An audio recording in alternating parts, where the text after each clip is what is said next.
అందరికీ నమస్కారం. Welcome to Sandhya kitchen. ఇవాల్టి మన వీడియో వచ్చేసి ఒక గార్డెన్ రిలేటెడ్ వీడియో అండి.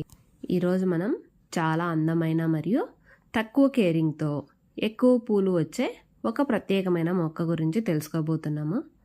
అదేనండి కలాంచో ప్లాంట్.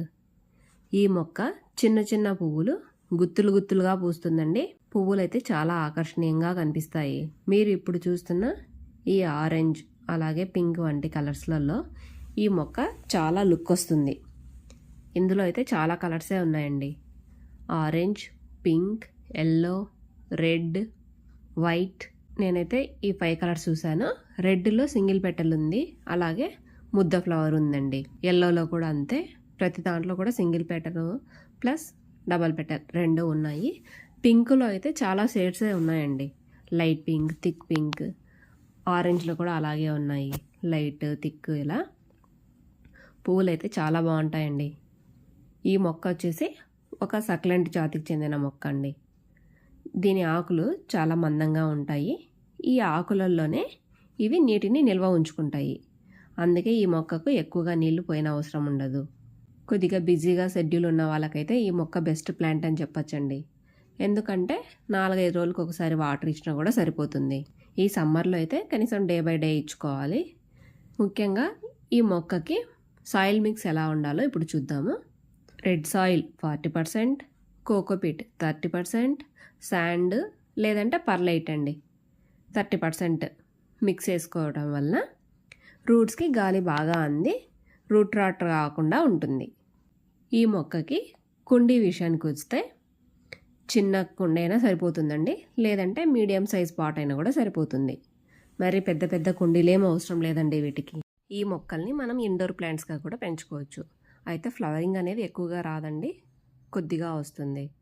ఇప్పుడు నేనైతే ఈ మొక్కని విండోలో పెట్టానండి. మాకు ఇక్కడ ఉదయాన్నే తూర్పు ఎండ వస్తుందండి. సో నేను ఇక్కడ ఈ ఎండకి ఈ మొక్కని పెట్టాను. ఈ మొక్కకి పాట్ సైజు కూడా పెద్దగా ఏం అవసరం లేదండి.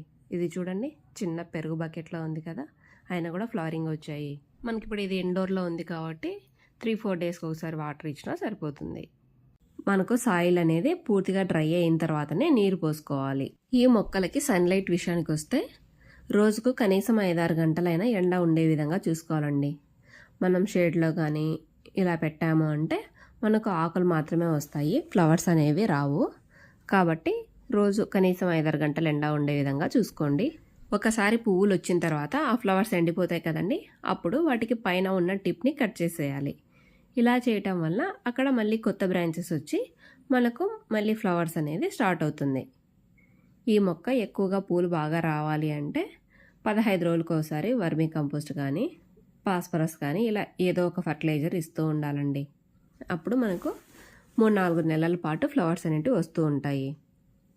ఈ మొక్కని మనం ఎలా పెంచుకోవాలి అంటే చిన్న ఒక హెల్దీ స్టెమ్ కటింగ్ని తీసుకొని మనం పక్కన సాయిల్లో గుచ్చాము అంటే 15 డేస్ 20 డేస్కి అంతా రూట్స్ వచ్చేస్తాయండి.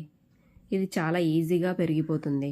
వాటర్ తక్కువగా ఇచ్చి మనం కొద్దిగా కేర్ తీసుకున్నాము అంటే ఇది చాలా లో మెయింటెనెన్స్ ప్లాంట్ అండి. ఈ మొక్కని మనం ఇండోర్ ప్లాంట్గా కూడా పెంచుకోవచ్చండి. అయితే డైరెక్ట్ సన్లైట్ పడే ప్లేస్లో పెట్టుకోవాలండి. అప్పుడే మనకు ఫ్లవరింగ్ కూడా స్టార్ట్ అవుతుంది. అంటే మనం మరీ ఎండలో పెట్టినట్లు కాకపోయినా కొద్దిగా ఫ్లవరింగ్ అయినా వస్తుందండి. ఒకసారి మనకు ఈ ఫ్లవర్స్ వచ్చాయి అంటే చెట్టు మీద 10 డేస్ 2 వీక్స్ ఉన్నా కూడా అసలు వాడుపట్టవండి. బొకేలాగా పువ్వులు చాలా అందంగా ఉంటాయి. తక్కువ కేర్తో ఎక్కువ అందం పొందాలి అంటే మొదటగా పెంచుకోవాల్సిన మొక్కలలో అయితే కలాంచీ మొక్క ఒకటండి. ఇది బిగినర్స్కి ద బెస్ట్ ప్లాంట్ అని చెప్పచ్చు.